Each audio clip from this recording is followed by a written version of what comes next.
Depois da criação da humanidade no princípio, foram os israelitas que serviram como a base da obra. E todo o Israel era a base da obra de Jeová na terra.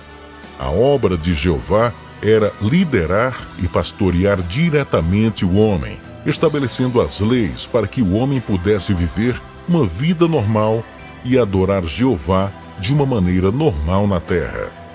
Deus, na era da lei, não podia ser visto nem tocado pelo homem. Ele estava apenas liderando homens que foram primeiramente corrompidos por Satanás. E ele estava lá para instruir e pastorear esses homens. Por isso, as palavras que ele proferiu foram apenas estatutos, ordenanças e conhecimento comum sobre viver a vida como um homem, e não todas as verdades que suprem a vida do homem. Os israelitas, sob sua liderança, não eram aqueles que foram profundamente corrompidos por Satanás. Sua obra da lei era apenas o primeiríssimo estágio na obra de salvação, o primeiro momento da obra de salvação, e não tinha praticamente nada a ver com as mudanças no caráter de vida do homem. Portanto, não havia necessidade de que ele assumisse uma carne para a sua obra em Israel no início da obra de salvação. Foi por isso que ele necessitou de um meio, isto é, de um instrumento por meio do qual tivesse contato com o homem. Assim, surgiram entre os seres criados aqueles que falaram e trabalharam da parte de Jeová. E foi assim que os filhos dos homens e os profetas vieram trabalhar entre os homens. Os filhos do homem trabalhavam entre os homens em nome de Jeová. Ser chamados assim por ele significa que tais homens estabeleceram as leis em nome de Jeová e que eles também eram sacerdotes entre o povo de Israel. Tais homens eram sacerdotes cuidados, protegidos por Jeová e operados pelo Espírito de Jeová. Eram líderes entre o povo e serviam diretamente a Jeová. Os profetas, por outro lado, eram os dedicados a falar em nome de Jeová para os homens de todas as terras e tribos. Também eram os que profetizavam a obra de Jeová. Fossem filhos do homem ou profetas, todos foram levantados pelo próprio Espírito de Jeová e tinham em si a obra de Jeová. Entre o povo, eles eram os que representavam diretamente Jeová. Eles operavam somente porque foram levantados por Jeová, não porque eles eram a carne nos quais o próprio Espírito Santo estava encarnado. Portanto, embora igualmente falassem e operassem em nome de Deus, aqueles filhos do homem e profetas, na era da lei, não eram carne do Deus encarnado. Foi exatamente o oposto disso na era da graça e no último estágio, pois a obra de salvação e julgamento do homem foram ambas feitas pelo próprio Deus encarnado. Portanto, não havia necessidade de levantar os profetas e os filhos do homem para operar em seu nome. Aos olhos do homem, não há diferenças substanciais entre a substância e o meio da obra deles. E é por essa razão que o homem sempre confunde a obra do Deus encarnado com a dos profetas e filhos do homem.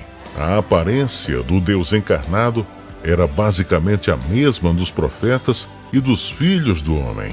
E o Deus encarnado era ainda mais comum e mais real do que os profetas. Consequentemente, o homem é completamente incapaz de distinguir entre eles. O homem se concentra somente nas aparências, completamente inconsciente de que, embora ambos falem e operem, há uma substancial diferença, porque a habilidade de discernimento do homem é muito pobre.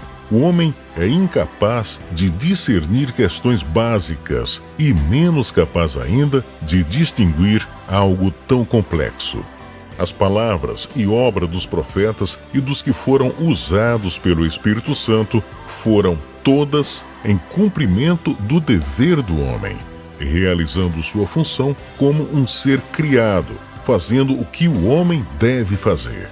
Entretanto, as palavras e a obra do Deus encarnado foram para executar seu ministério. Embora sua forma externa fosse a de um ser criado, a sua obra não foi executar a sua função, mas o seu ministério. O termo dever é usado em relação aos seres criados, ao passo que ministério é usado em relação à carne do Deus encarnado. Existe uma diferença essencial entre os dois, e os dois não são intercambiáveis.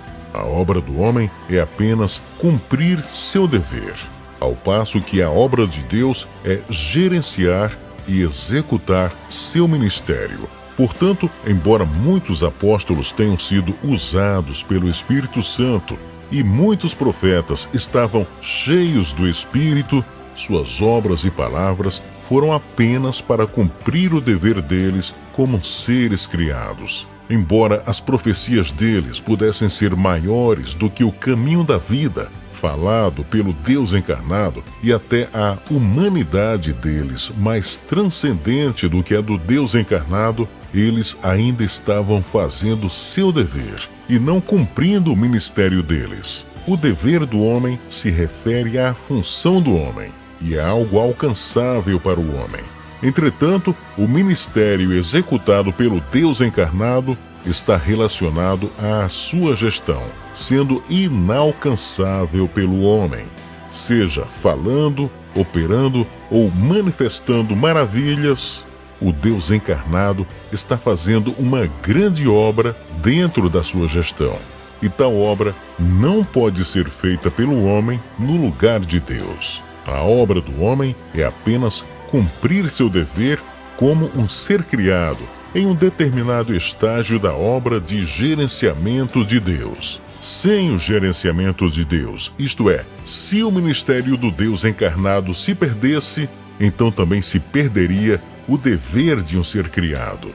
A obra de Deus em executar seu ministério é para gerenciar o homem, ao passo que a do homem, ao cumprir seu dever, é a realização das suas próprias obrigações para atender às exigências do Criador, e não pode, de forma alguma, ser considerada como a execução do ministério de alguém.